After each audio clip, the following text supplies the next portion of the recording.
alamin wa bihi nasta'inu ala umuri dunya waddin wassalatu wassalamu ala asyrafil anbiya'i wal mursalin sayyidina wa maulana Muhammadin wa ala alihi wa sahbihi ajma'ina amma ba'du. Subhanaka la ilma lana illa ma 'allamtana innaka antal alimul hakim wa tub 'alaina innaka antat tawwabur rahim. Rabbi shrah li sadri wa yassir li amri wahlul 'uqdatam min lisani yafqahu qawli. Raditu billahi rabba wa bil islami dina wa bi Muhammadin nabiyyan wa rasula. Rabbi zidni ilma warzuqni fahma amin ya rabbal alamin. Bapak Ibu yang dimuliakan Allah, alhamdulillah di sore hari ini kita masih diberikan nikmat umur, nikmat sehat, nikmat iman dan Islam. Alhamdulillah kita bisa hadir bersama-sama dalam sebuah majelis ilmu. Semoga Allah Subhanahu wa taala memberikan keberkahan, memberikan ilmu-ilmu yang bermanfaat. Amin amin ya rabbal alamin. Terlebih dahulu mari kita membaca doa. Raditu billahi rabba wa bil islami dina wa bi Muhammadin nabiyyan wa rasula. Rabbi zidni ilma warzuqni fahma. Amin ya rabbal alamin.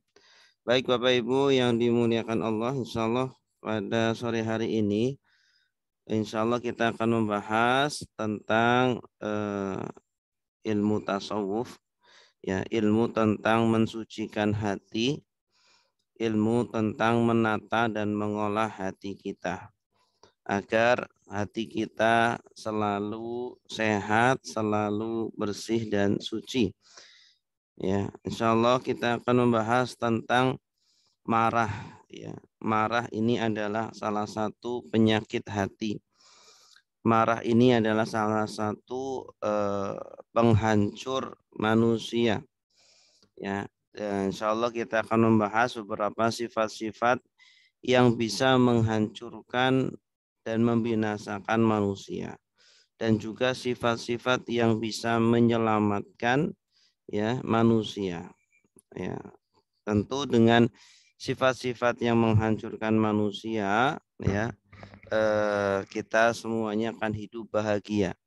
Ketika seseorang terbebas dari penyakit-penyakit hati, maka akan bahagia kehidupan di dunia dan juga di akhiratnya.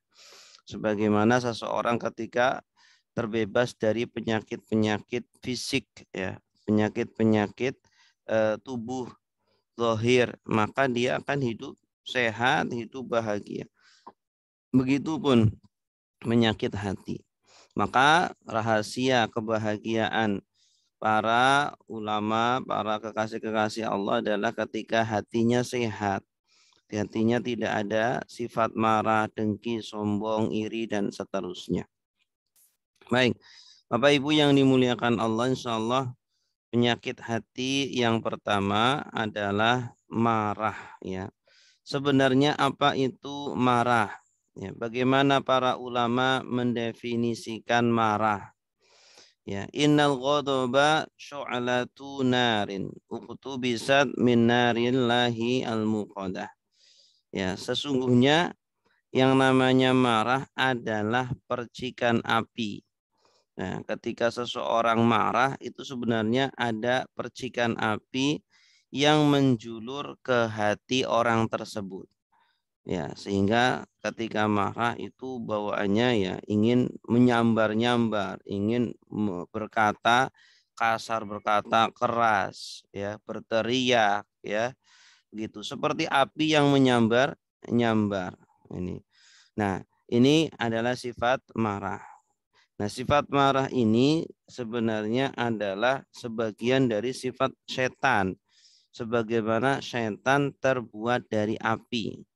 Ya, manusia ketika marah sebenarnya ada sedikit dari sifat-sifat setan yang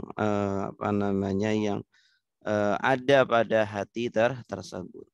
Nah, marah ini biasanya karena ada sifat sombong dari dalam hati kita. Ya, ketika kita direndahkan, ketika kita dihina, ya, semua kita dibilang bodoh, kita dibilang jelek dan seterusnya. Kemudian ada di dalam hati kita sifat merasa diri kita itu lebih pintar, diri kita itu lebih baik, lebih dan seterusnya. Kemudian direndahkan. Nah, inilah di antara penyebab kita marah, ya.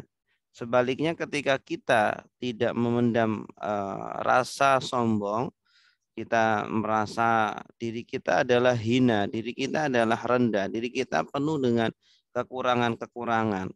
Maka ketika kita dihina, direndahkan, insya Allah tidak akan marah, ya, karena kita tahu terhadap kualitas diri kita, begitu. Nah, sifat marah ini adalah terbuat dari api neraka atau terbuat dari api panas yang menyambar-nyambar. Makanya dianjurkan ketika kita ya ada marah di dalam hati kepada seseorang, mungkin karena dihianati, mungkin karena disakiti, mungkin karena dizolimi dan seterusnya. Seorang muslim harusnya bersabar, harusnya menahan ya sifat marah tersebut, begitu. Ya, harusnya menahan karena manusia itu tercipta dari tanah, ya. Allah Subhanahu wa taala berfirman, "Khalaqtani min narin wa khalaqtahu min tin." Ya, ini perkataan iblis. Engkau Allah menciptakan aku dari api. Setan itu, iblis itu tercipta dari api. Sedangkan manusia wa khalaqtahu min tin, dan engkau menciptakan manusia dari tanah. Nah, sifat tanah itu adalah tenang. Sifat tanah itu damai, ya, tidak ada keinginan untuk menyerang, tidak ada keinginan untuk melukai. Berbeda dengan api. Api itu punya keinginan untuk melukai, menyerang, menyambar dan seterusnya begitu. Maka ketika seseorang kemudian dia itu marah, menginginkan untuk membalas kepada orang lain, baik dengan lisan atau perbuatan, ya sesungguhnya dia sedang keluar dari fitrahnya, sedang keluar dari tabiat manusia yang sebenarnya manusia itu memiliki sifat yang tenang, sifat yang damai, ya, karena tercipta dari tanah. Baik, Bapak Ibu yang dimuliakan Allah, inilah hakikat dari marah, ya. Maka hendaklah manusia itu tidak memiliki sifat marah atau bisa menahan marahnya, membiasakan untuk menahan marah sehingga tidak mudah untuk marah. Kemudian yang kedua, akibat marah, ya. Ketika seseorang itu marah kepada orang lain, maka akan ada akibatnya. Ya, akibatnya apa? Di antara akibat seseorang marah kepada orang lain, mungkin karena dihina, direndahkan, dihianati, dizolimi, biasanya akan ada sifat iri, ada sifat dengki, ya, iri dan dengki kita kepada orang tersebut. Ya, kita menjadi dendam, ya. Kita menginginkan keburukan kepada orang tersebut. Nah, ini juga tidak diperbolehkan. Ya. Maka ketika kita seumpama dizalimi, ketika kita dihina, di apa begitu, ya. Di dalam Islam mengajarkan kepada kita untuk memaafkan. Ya, di dalam Islam mengajarkan kita untuk bersabar, ya. Memaafkan, fa'fu wasfahu, ya. Maafkanlah, begitu. Ya, karena kalau tidak memaafkan, karena akan menyebabkan penyakit-penyakit berikutnya, yaitu iri dan juga dengki. Dan seseorang ketika iri, ketika dengki, maka akan hancur, ya, akan menghanguskan amal-amal perbuatan baiknya, begitu, ya. hatinya pun akan hancur sehingga kehidupannya tidak akan pernah bahagia, ya. Selalu ada rasa dendam kepada orang lain, selalu ada rasa iri kepada orang lain, tidak pernah menikmati kehidupannya, gitu ya. Itu. Nah, iri dan dengki ini akan menghancurkan empunya, dan letak penyakit iri dan dengki ini di dalam hati. Ya, orang lain mungkin tidak melihat, ya, tetapi kita bisa merasakannya. Kita pernah marah kepada siapapun, ya, kemudian kita ada rasa dengki kepada dia, menginginkan keburukan kepada dia, suka kalau dia itu mendapat keburukan, dan kita bersedih ketika melihat orang tersebut bahagia. Nah, ini berbahaya. Ini ciri-ciri indikasi ketika seseorang sudah mengidap penyakit iri dan penyakit dengki, ya, ditimbulkan dari sifat marah awalnya, gitu. Ya, kita marah kepada seseorang, gitu ya. Kita harus tahu ini secara detail tentang sifat-sifat ini, sebagaimana, ya, seorang dokter tahu secara detail, ya, sebab-sebab sebuah penyakit. Seseorang memiliki penyakit jantung atau penyakit ginjal atau penyakit apa namanya, ya, penyakit-penyakit macam-macam itu yang berbahaya, itu pasti ada sebab-sebabnya, pasti ada permulaannya, ya. Mungkin awalnya dari makanan, gaya hidupnya, ya. Kemudian kemudian darah tinggi sudah mulai naik sehingga kemudian jantung, kemudian apa macam-macam. Itu ada penyebab-penyebabnya. Kalau tidak segera untuk di stop penyebab-penyebab tersebut, ya, maka akan semakin parah, akan semakin menghancurkan orang tersebut. Begitupun penyakit marah, harus ketika awalnya harus segera di stop, ya, harus segera diredam, harus segera ditahan agar tidak menjalar kepada penyakit-penyakit yang lainnya. Gitu. Selanjutnya, keutamaan tidak marah. Kita dianjurkan di dalam Islam untuk bersabar. Di dalam Islam kita dianjurkan untuk memaafkan, ya. Allah Subhanahu wa taala berfirman, "Idz ja'ala alladziina kafaru fi qulubihimul hamiyata hamiyatal jahiliyah." Ya, ingatlah ketika Allah menjadikan pada orang-orang kafir di dalam hatinya itu ada sifat marah. Marahnya itu karena, ya, fanatisme yang buta terhadap kesukuannya, ya, ketika sukunya dicaci, kemudian direndahkan, ya, hanya karena itu kemudian mereka marah, ya. Inilah sifat marah yang tidak diperbolehkan, sifat marah yang batil, begitu. Sifat marahnya orang-orang kafir, ya, yang hanya karena mempertahankan egoismenya, begitu ya, bukan karena untuk membela agamanya, membela nabinya, membela kitab sucinya, ya. Kecuali kalau memang agama kita direndahkan, kita boleh marah. Ketika Al-Quran direndahkan, ya, diinjak-injak, atau nabi kita dihina, begitu. Nah, itu marah yang diperbolehkan karena bukan karena egoisme, tapi karena kita disuruh di dalam agama kita harus apa? Harus punya harus punya al-wala, ya, harus punya kecintaan kepada agama kita. Nah, maka terkadang marah itu diperbolehkan. Fa'anzalallahu sakinatahu ala rasulihi wa alal mu'minin. Maka Allah menurunkan ketenangannya atas Rasulnya dan atas orang-orang mukmin. Surah Al-Fatah ayat 26.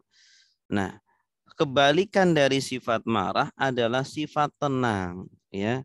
Ciri-ciri orang mukmin itu tenang, tidak mudah marah. Orang-orang mukmin ini dipuji oleh Allah karena sifat tenangnya itu.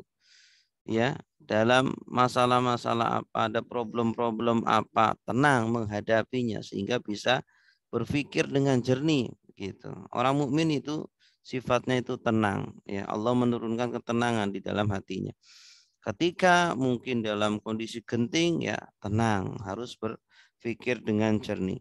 Ketika ya ada orang yang mungkin berbuat jahil kepada dia, berbuat bodoh kepada dia, berbuat iseng kepada dia, dia seorang muslim itu bersabar dan juga tenang, menyikapi keburukan tidak dengan keburukan lagi, begitu ya.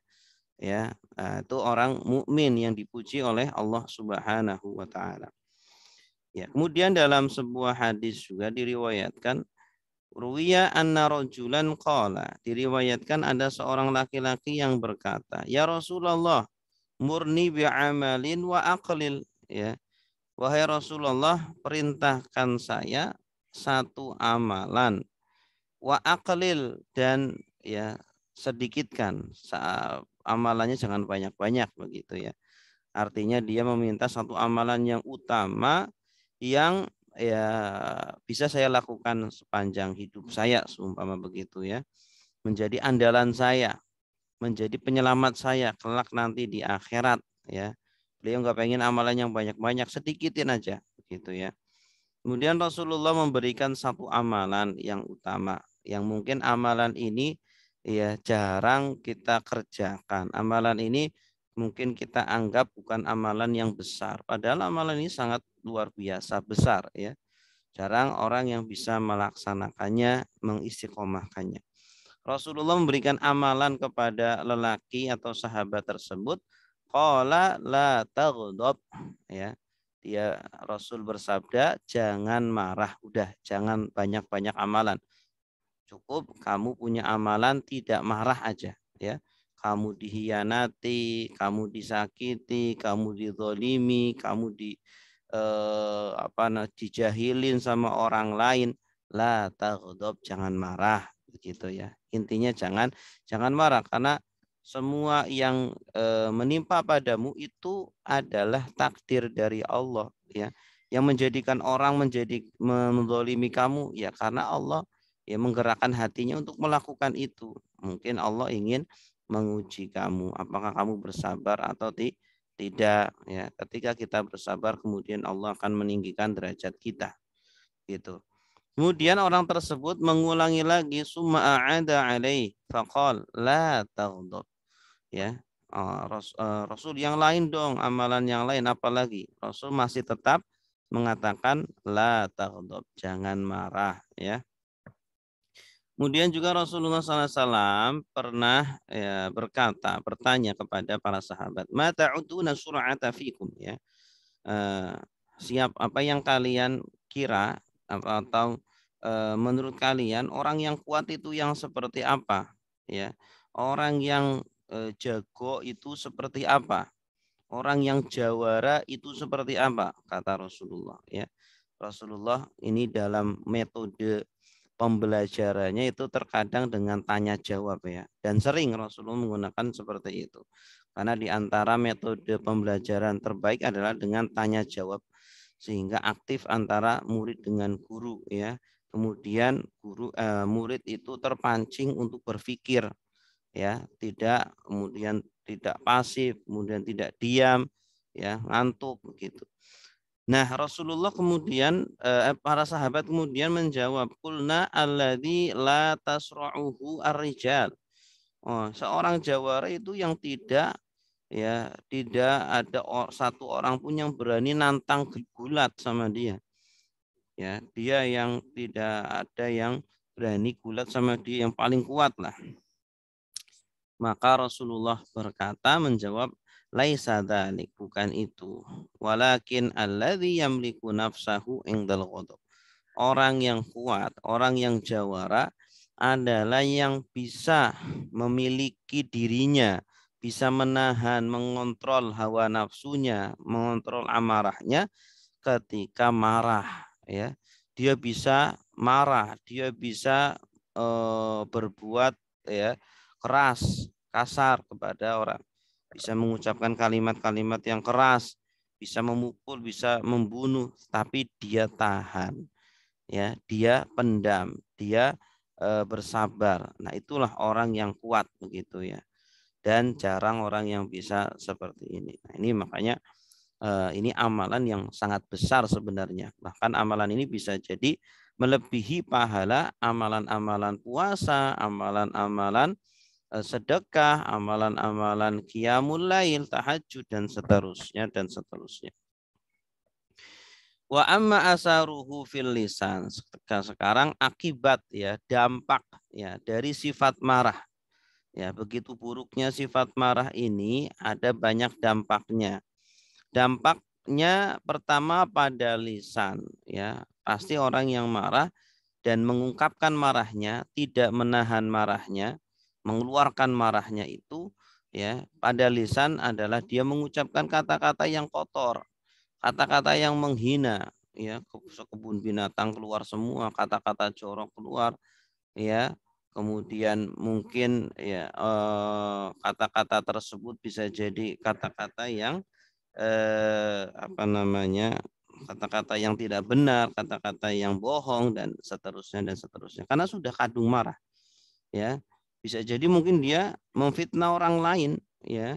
Karena dia marah, akhirnya dia tega memfitnah orang lain sehingga orang orang itu kemudian mendapatkan celaka, mendapatkan keburukan karena difitnah sama dia. Karena dia sudah marah, dendam gitu ya. Begitu. Kemudian yang kedua, dampak marah pada badan. Nah, ini orang kalau sudah marah bisa jadi memukul, ya, merusak, ya, bisa jadi membakar rumah, ya, bisa jadi sampai membunuh, gitu ya. Nah, ini. Nah, seumpama naudzubillah banyak ya kejadian ya orang suami ya atau istri ya kemudian membunuh pasangannya ketika kepergok pasangannya selingkuh begitu ya. Ya memang ketika itu naluri manusia itu akan marah ketika dizolimi, ketika diselingkuhi. Tetapi di dalam Islam tidak mengajarkan untuk marah ya. Ketika dalam kondisi seperti itu, ya kita bersabar dan mungkin cari jalan lain selain marah ya untuk menyelesaikan masalah kita tersebut. Begitu. Nah, ketika kita bisa menahan marah ketika itu, tentu ya pahalanya sangat besar sekali. Ya, di antaranya di dalam sebuah hadis barang siapa yang bisa menahan amarahnya ya dalam kondisi ya dia sedang marah tapi dia tahan, maka Allah akan menahan amarahnya kepada dia ketika di akhirat kelak. Ketika Allah akan menghukum dia, mengadab dia, Allah tahan amarahnya. Gitu. Sebagaimana ketika di dunia dia menahan amarahnya. Gitu. Kemudian pada hati dampaknya ini juga sangat berbahaya. Sifat marah ini kalau tidak segera dibuang, ya segera kita memaafkan orang-orang yang telah mendolimi kita, menyakiti kita, ya segera kita maafkan, kita buang jauh-jauh, ya kita ingat bahwa tidak ada gunanya kita memiliki sifat marah, memiliki sifat iri, dengki, dendam, begitu ya. SMS maksudnya tuh senang melihat orang lain susah. Biasanya kalau orang sudah marah kepada orang lain, dia itu suka kalau orang itu tuh dapat musibah, mendapat keburukan. Dan dia sedih ketika orang tersebut mendapatkan kesenangan. Ya, ketika orang tersebut bahagia, dia sedih. Itu ciri-ciri ya. Ketika orang itu mengidap iri, mengidap rasa marah, dendam kepada orang lain. Nah, sebagai seorang muslim harus membersihkan itu penyakit ya. Karena sekali lagi belum dibersihkan ini berbahaya, akan terus mengidap di dalam hati dan tidak hilang-hilang. Sedangkan Allah Subhanahu wa taala sudah berfirman ya, yauma la yanfa'u malun wala banun illa man atallaha biqalbin salim ya. Hari di mana tidak bermanfaat harta dan anak-anak kecuali yang datang kepada Allah dengan hati yang selamat. Baik. Kemudian ghibah ya, orang yang marah kepada orang lain biasanya dia mudah untuk menghibah ya, suka ngomongin kejelekan orang tersebut ya. Walaupun memang benar kejelekan itu ada pada orang itu, ya, tapi tidak boleh kita itu menggibahi orang lain walaupun itu benar. Ya, kalau ternyata nggak benar itu malah menjadi fitnah, ya. Dan orang yang marah kepada orang lain itu ada kecenderungan suka untuk memfitnah orang tersebut, begitu ya. Makanya jadilah orang yang baik saja, orang yang lurus, tidak punya musuh, ya, orang yang baik, orang yang soleh. Biasanya orang yang baik soleh ya, orang lain pun enggan ya, segan untuk menghibahi kita, segan untuk memfitnah kita dan seterusnya gitu. Karena kita nggak punya masalah sama siapapun, ya.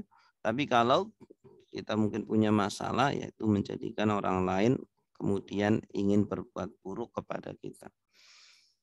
Merendahkan juga sama. Ketika orang mungkin berbicara tentang orang tersebut, orang yang kita benci, nah, akhirnya kita merendah, paling itu dia punya dapat rezeki semua, wah paling ini, paling itu dan seterusnya. Merendahkan ya. Ini diantara sifat buruk ya yang tidak boleh kita pendam. Selanjutnya adalah obat marah. Bagaimana seseorang bisa mengobati sifat marah ini? Ya. I'lam annahu madamal insanu yuhibbu syai'an wa yakrahu syai'an fala yakhlu minal ghaid wal ghadab. Sebenarnya sifat marah itu selagi manusia itu punya kesukaan dan kebencian. Manusia itu kan pasti punya suka dan punya benci. Ya, pasti dia akan ada sifat marah di dalam hati, ya. Karena tabiat manusia itu ada sifat marah, ada sifat benci kepada sesuatu, begitu, ya. Nah, yang membedakan adalah apakah dia bisa menahan, tidak mengungkapkan, tidak mengeluarkan kemarahannya atau kebenciannya itu, atau dia keluarkan, ya. Ketika ada orang sumpama mencaci maki dia, pasti di dalam hatinya marah. Oh, si Alan ini orang kurang ajar sekali ini. Nah, orang muslim tenang. Orang muslim maka dia tidak terpancing, ya. Dipancing terus berkali-kali dia tidak terpancing. Begitu.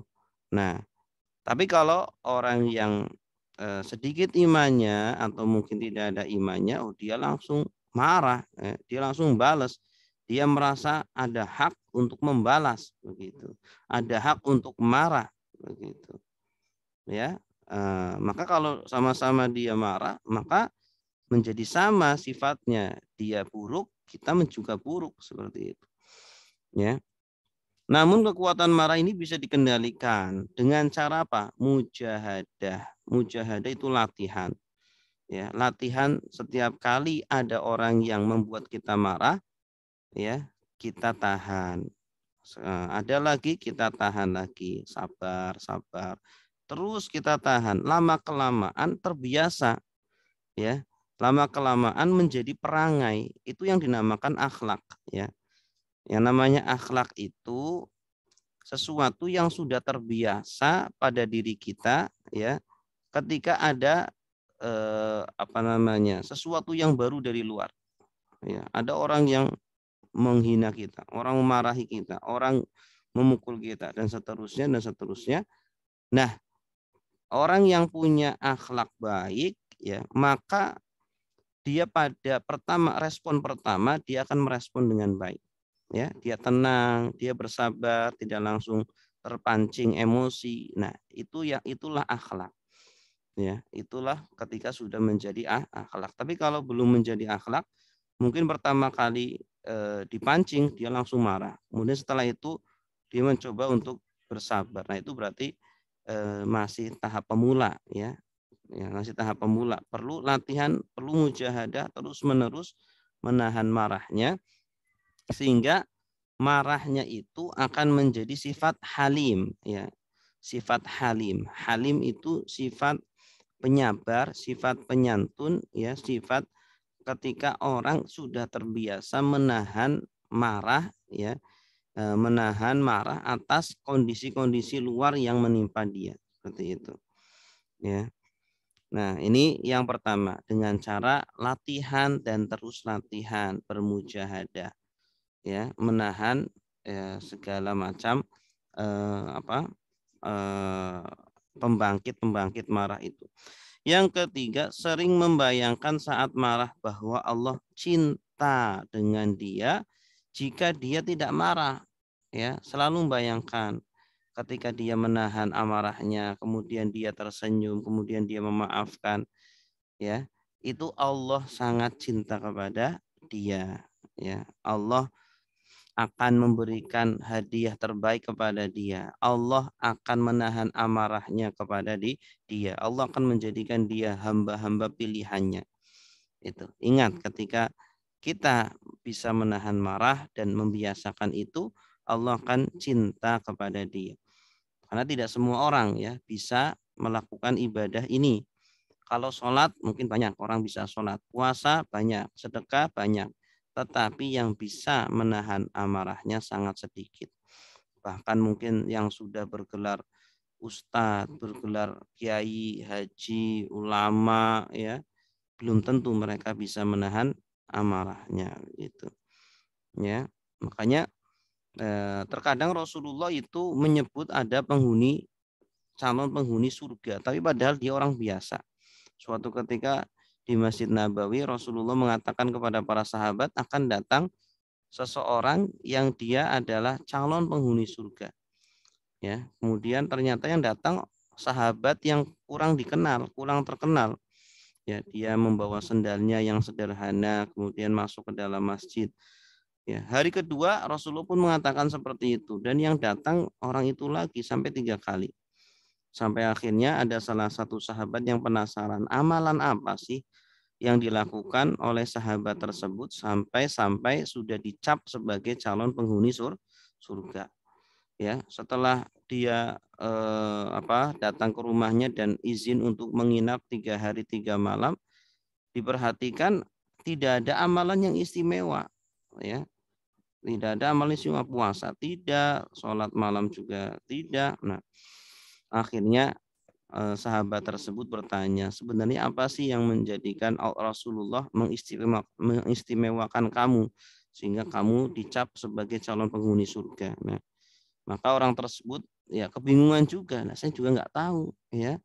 Ternyata dia punya amalan setiap kali mau tidur dia selalu memaafkan semua orang-orang yang mendolimi dia, semua orang-orang yang menghina dia, ya, semua orang-orang yang eh, robek harga diri dia dan seterusnya. Ya, dia maafkan semuanya. Ya, dia tidak akan menuntut kelak di akhirat. Maafkan, dimaafin semuanya.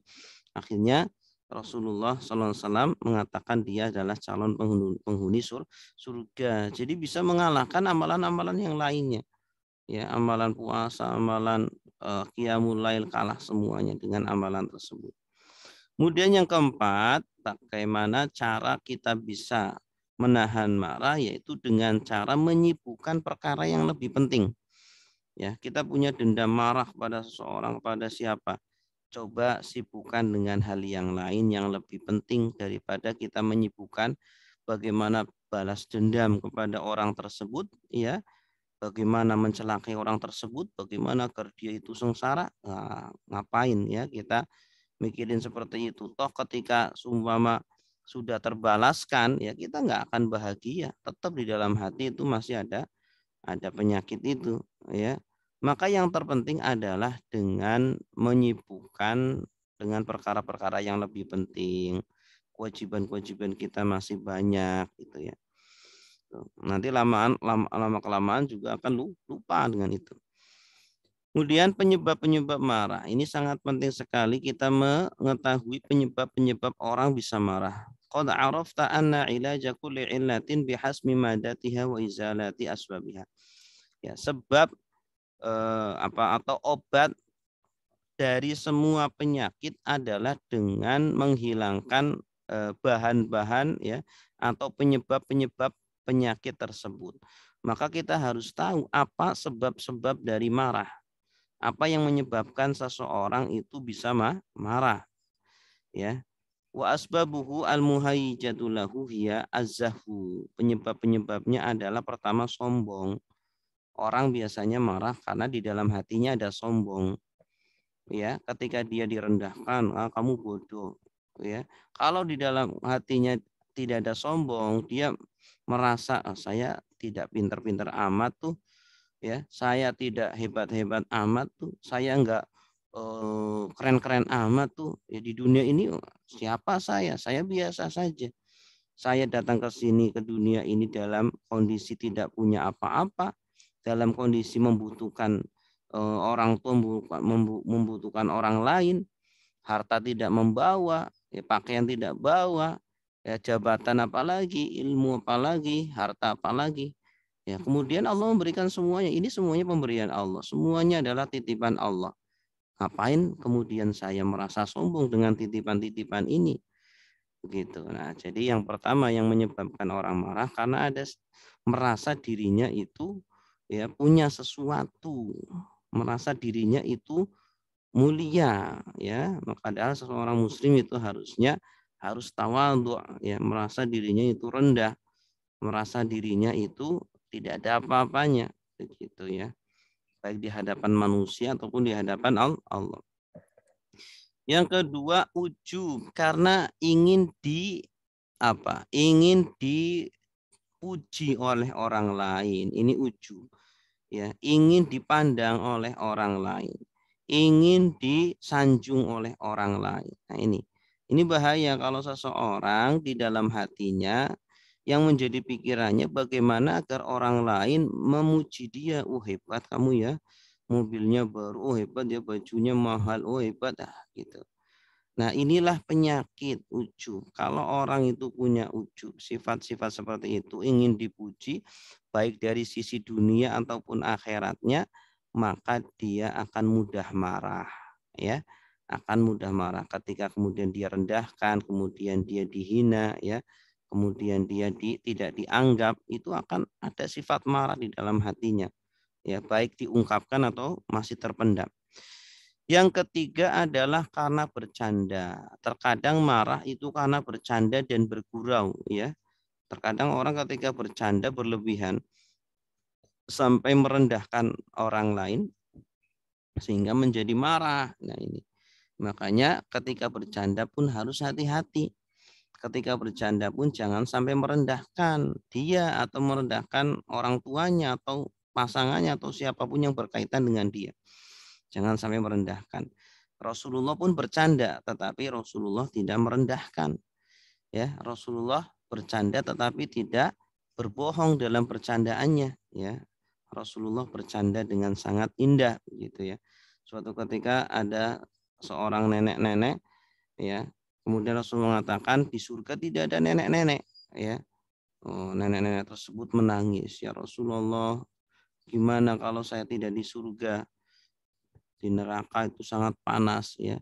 Kemudian Rasul mengatakan sesungguhnya nanti para nenek-nenek, ya, atau kakek-kakek akan menjadi muda lagi sekitar umur 30 sampai 40 tahun, ya, agar bisa menikmati kenikmatan-kenikmatan yang ada di dalam surga. Akhirnya nenek-nenek tersebut kemudian tersenyum lagi.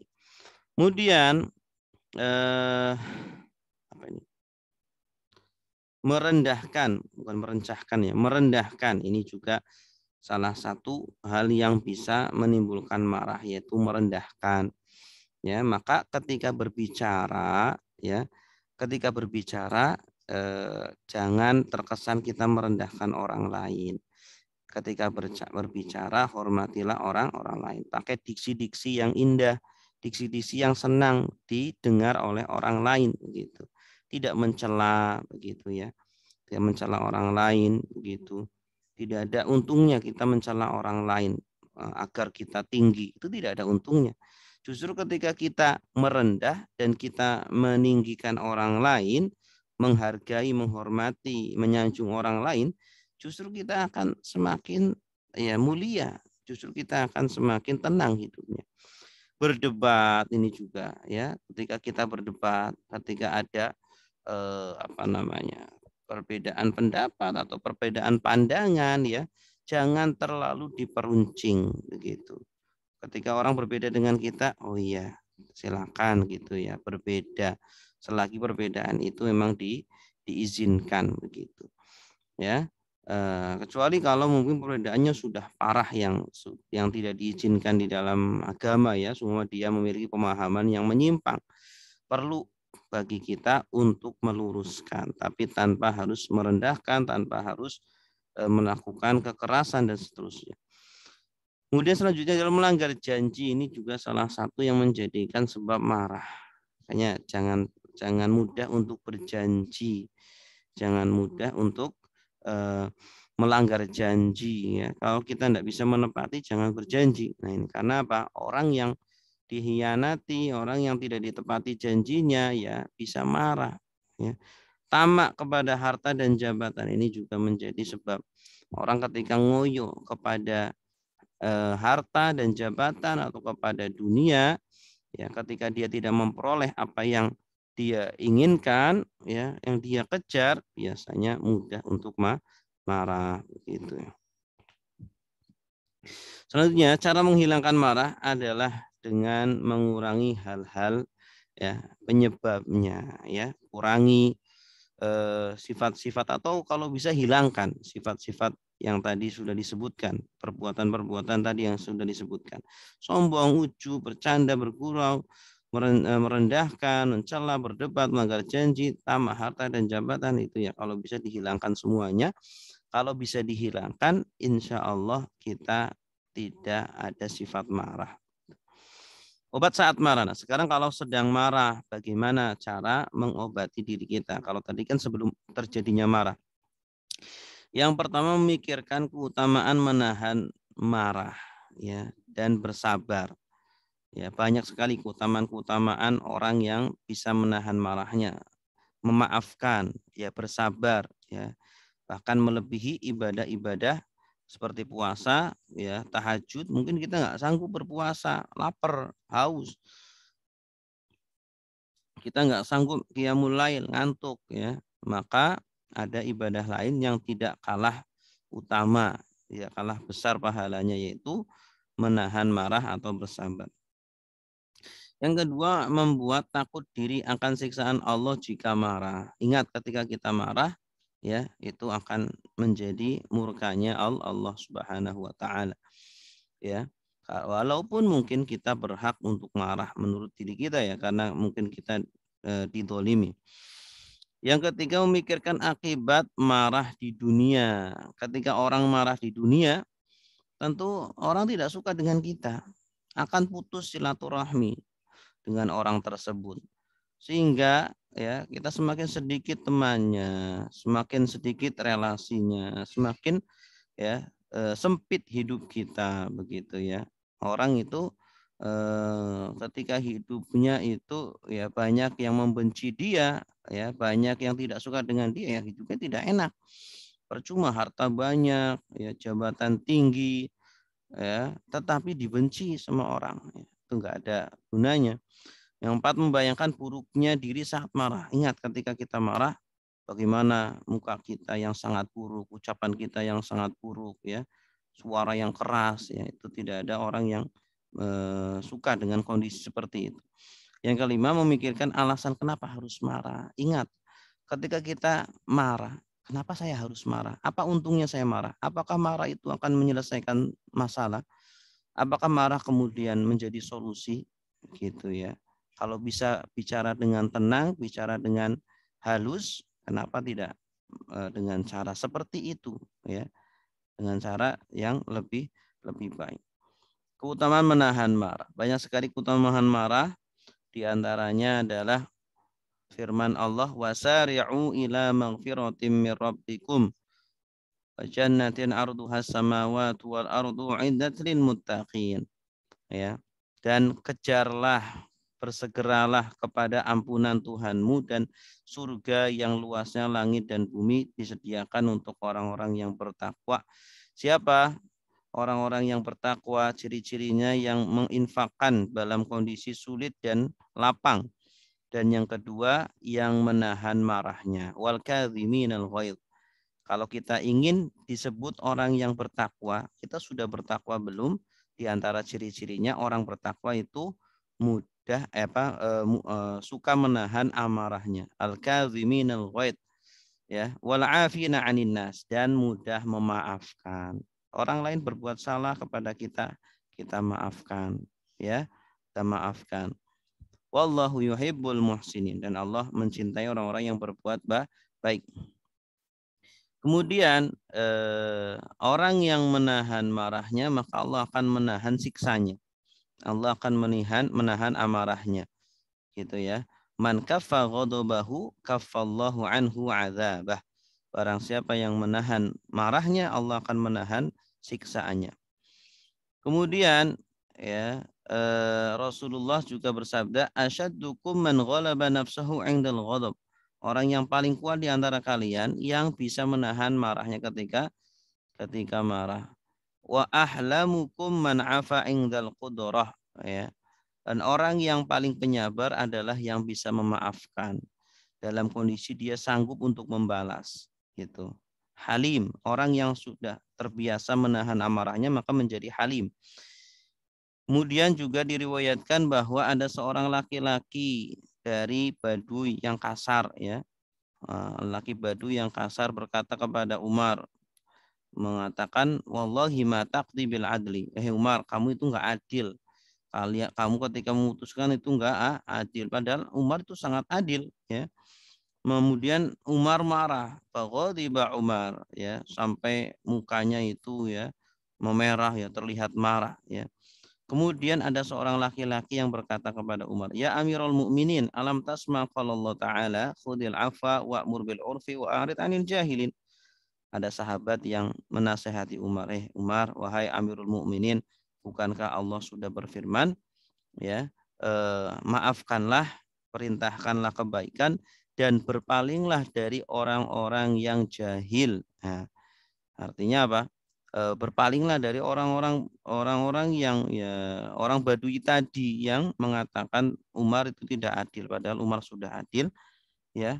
Orang-orang yang jahil itu orang-orang yang kurang kerjaan lah, orang-orang yang mengatakan yang tidak benar, ya. Akhirnya ketika mendengar nasihat itu dan firman Allah yang disebutkan tadi, ya, Umar menjadi tenang. Oh iya, saya kalau marah, ya, berarti saya sama seperti dia, gitu. Ya, maka dia marah, maka dia bersabar, dia tenang dan tidak jadi marah kepada orang tersebut. Ya. Kemudian selanjutnya, keutamaan hilm atau bersabar ketika dia dipancing, ya, atau mendapatkan sebuah sikap, perbuatan yang tidak baik menjadikan dia marah. Al-hilm adalah sifat sabar saat dibuat marah yang sudah menjadi tabiat. Karena sudah seringnya dia itu menahan marah sehingga menjadi tabiat, itu namanya hilm, ya. Dan hilm ini keutamaannya sangat luar biasa, ya. Hilm ini keutamaannya sangat luar biasa. Diriwayatkan inna rajula al-muslima la yudriku bil hilmi darajata shaim al-qaim. Sesungguhnya seseorang itu bisa mencapai derajat ahli puasa dan ahli sholat malam dengan sifat hilm. Ya, mungkin kita tidak sanggup untuk puasa terus, ya, qiyamul lail terus, ya. Tapi kita bisa bersabar ketika ada hal-hal yang membuat kita marah, kita selalu bersabar. Itu pahalanya besar sekali, ya. Pahalanya sangat sangat besar sekali. Kemudian juga ada sebuah kisah, ya, bahwa ada dari Hasan fi qaulihi ta'ala wa idza khatabahumul jahiluna qalu salama. Dan apabila orang-orang jahil berbicara kepada dia, dia mengatakan salama, keselamatan, ya. Ulama in juhila alaihim lajhalu. Artinya apa?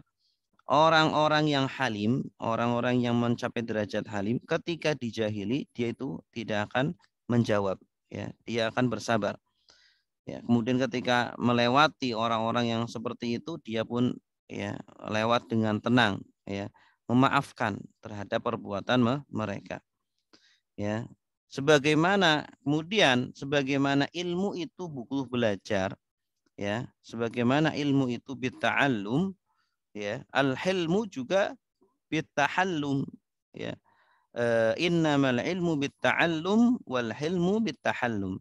Kalau kita ingin mendapatkan sifat hilm atau halim, ya itu harus terus melatih diri untuk bersifat halim, ya, menahan marah kita, sehingga lama-kelamaan menjadi tabiat.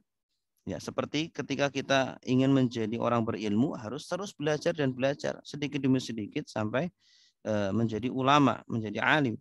Ya, ketika kita ingin menjadi orang dermawan, ya sedikit demi sedikit latihan terus, tidak ujuk-ujuk langsung jadi dermawan, tidak bisa. Harus latihan seperti itu. Begitupun sifat-sifat yang lainnya sama. Kemudian hakikat dengki dan akibatnya. Nah, ini sifat dengki adalah akibat dari sifat marah. Ketika orang marah kepada orang lain, biasanya kemudian dia ada sifat dengki kepada orang itu, menginginkan agar dia mendapat keburukan, ya, dan sedih ketika dia mendapatkan kesenangan. Nah, ini dengki ini akibat dari marah yang tidak hilang. Makanya ketika kita marah kepada seseorang, segera dihilangkan, segera memaafkan kepada dia, ya, beristighfar kepada Allah dan mengharapkan ampunan dari Allah, mengharapkan kasih sayang dari Allah. Penyebab sifat-sifat dengki itu apa? Yaitu sifat hasad. Ya, sifat hasad. Sifat dengki ini kalau sudah bercokol, ya, yang disebabkan karena ada sifat hasad. Hasad itu apa? Menginginkan nikmat ada pada orang lain itu hilang, ya. Teman dapat motor, ya, ingin motornya itu hilang atau motornya kecurian atau tabrakan gitu, ya. Naudzubillah. Ya, sedih ketika melihat orang lain mendapatkan kenikmatan gitu. Sebaliknya ketika orang lain mendapatkan keburukan, dia malah senang gitu. Yang kedua, mencela jika dia terkena musibah. Kalau dapat musibah, ya, oh dasar wong dia emang nggak hati-hati sih, nggak teledor. Nah, ini juga termasuk sifat yang sifat dengki, ya, tidak boleh. Kemudian selanjutnya, tidak mau berdamai walaupun dia ingin berdamai, ya. Ketika diajak berdamai karena dia sudah dengki, ya, dia nggak mau, ya. Makanya kalau kadang itu ada, ya, di masyarakat, ya, sudah tahunan bermusuhan, ya. Yang satu mengajak damai, tapi yang satu enggak mau. Nah, ini ketahuilah, yang enggak mau berdamai berarti ada dengki di dalam hatinya itu. Ya, dan ini sangat berbahaya. Gitu. Kemudian berpaling dari mukanya karena merendahkan. Orang ketika sudah dengki, marah pada orang lain, enggak mau melihat mukanya. Ya, ketika berpapasan dia membuang muka, begitu, karena merendahkan. Nah, kemudian ketika sudah dengki, mudah untuk menghibah, mudah untuk memfitnah, membuka aib dia, gitu ya. Kemudian menceritakan dia dengan narasi yang merendahkan, gitu. Ini indikasi-indikasi ketika ada ghibah ini, ya, sifat hasud atau sifat dengki. Menyakiti fisik, bahkan sampai menyakiti fisik, ya. Kita naudzubillah, apel manggil dukun atau apa, naudzubillah. Ya, kemudian menghalanginya dari berbuat baik, gitu. Keutamaan memaafkan dan ihsan. Memaafkan dan ihsan inilah yang diharapkan seorang muslim, ya, agar bisa sembuh dari penyakit marah, dengki, ya, atau hasud, ya. Ya, memaafkan akan menambah kemuliaan. Ketika kita memaafkan bukan berarti kita itu rendah, bukan kita itu lemah. Ya, ketika kita memaafkan bukan berarti kita salah, gitu ya. Ya, memaafkan di sini, ya, akan menjadikan kemuliaan kita semakin bertambah. Ya, sebagaimana ketika orang bersedekah, semakin banyak makin bersedekah, dia akan semakin bertambah hartanya. Ya, begitupun semakin orang tawadhu, semakin orang memaafkan, ya, maka akan semakin tinggi derajatnya, semakin mulia, dipandang mulia di hadapan manusia dan juga di hadapan Allah. Sebaik-baiknya akhlak penduduk bumi dan di akhirat adalah menyambung yang memutus kita. Orang ketika memutus hubungan dengan kita, sambung. Itu sebaik-baiknya akhlak di muka bumi ini dan di akhirat. Dan memberi orang yang pelit, orang yang nggak pernah ngasih kita, ya, malah kita beri, malah kita berbuat baik kepada dia. Nah, ini akhlak yang mulia sekali. Kemudian memaafkan yang menzolimi kita, menyakiti kita, justru malah kita berbuat baik kepada dia. Kemudian ingat kisah Nabi Yusuf alaihi salam, bagaimana hilmnya beliau. Ini contoh ya, contoh hilm dari orang-orang terdahulu adalah yang terbaik adalah diantaranya Nabi Yusuf alaihi salam.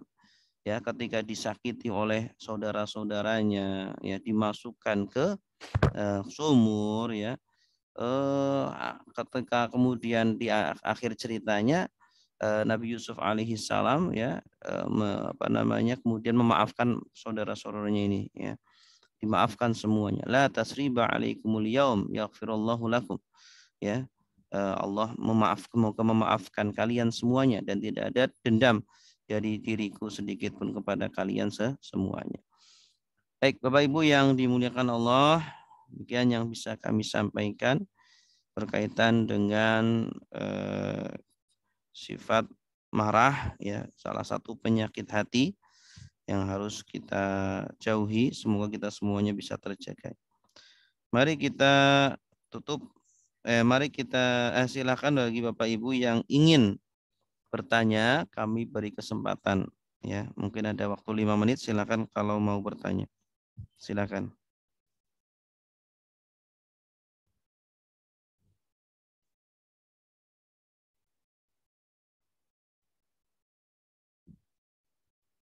Silakan, ada pertanyaan?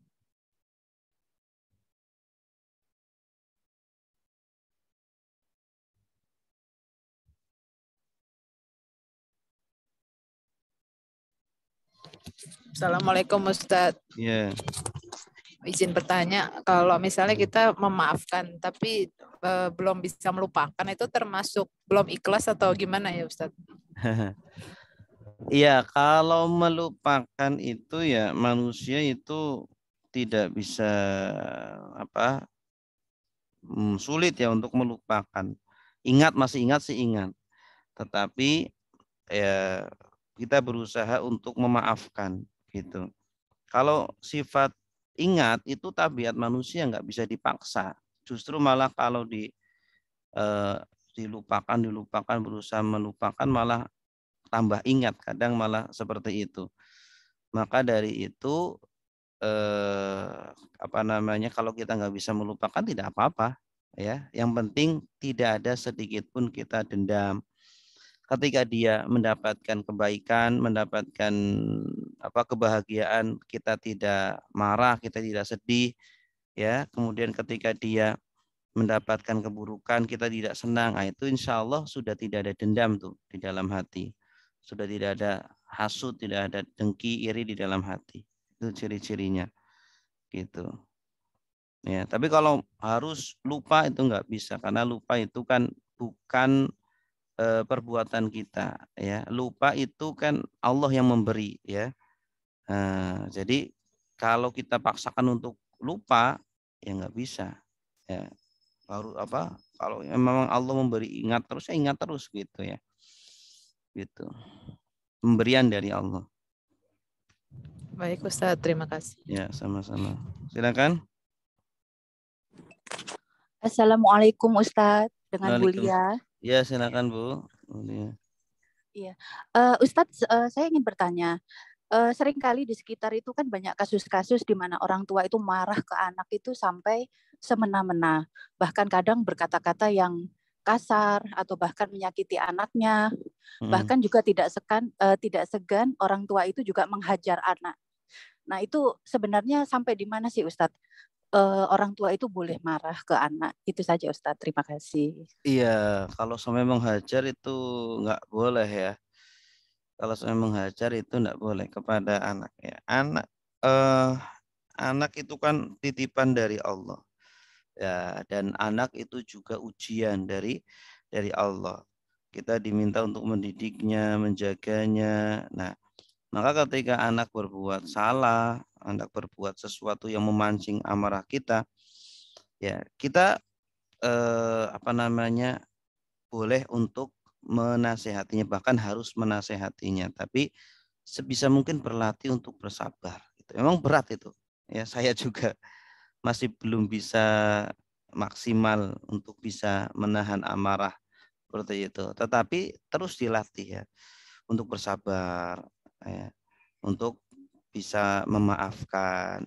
Insya Allah ketika kita bisa bersabar, ya, dan jangan sampai memukul, ya, kecuali kalau di dalam memang ada perintah di dalam sebuah hadis ketika anak itu tidak sholat boleh dipukul, tetapi pukulannya bukan pukulan yang keras, ya, pukulan yang setidaknya menyadarkan dia dan tidak membekas, tidak membuat bekas gitu ya.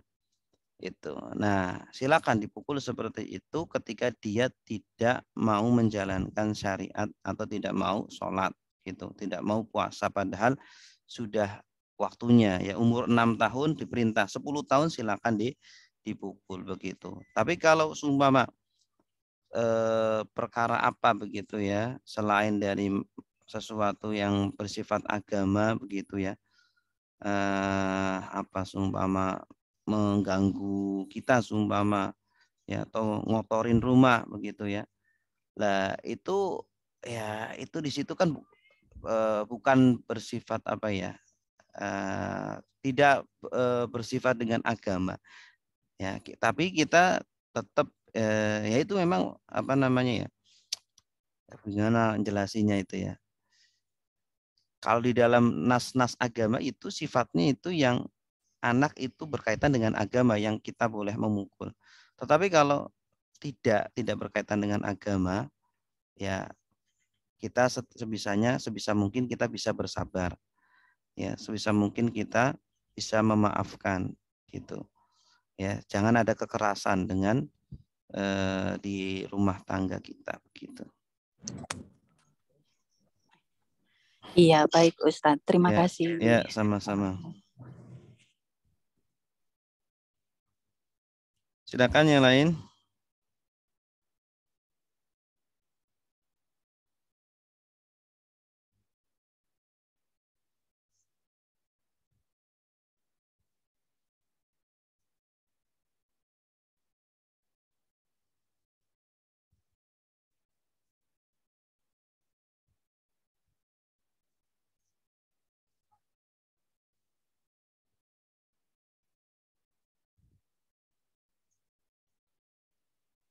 Baik, kalau tidak ada, mari kita tutup dengan doa kafaratul majlis.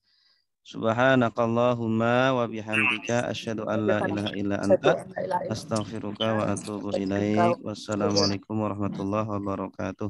Waalaikumsalam warahmatullahi wabarakatuh. Jazakallah Ustaz. Sama-sama.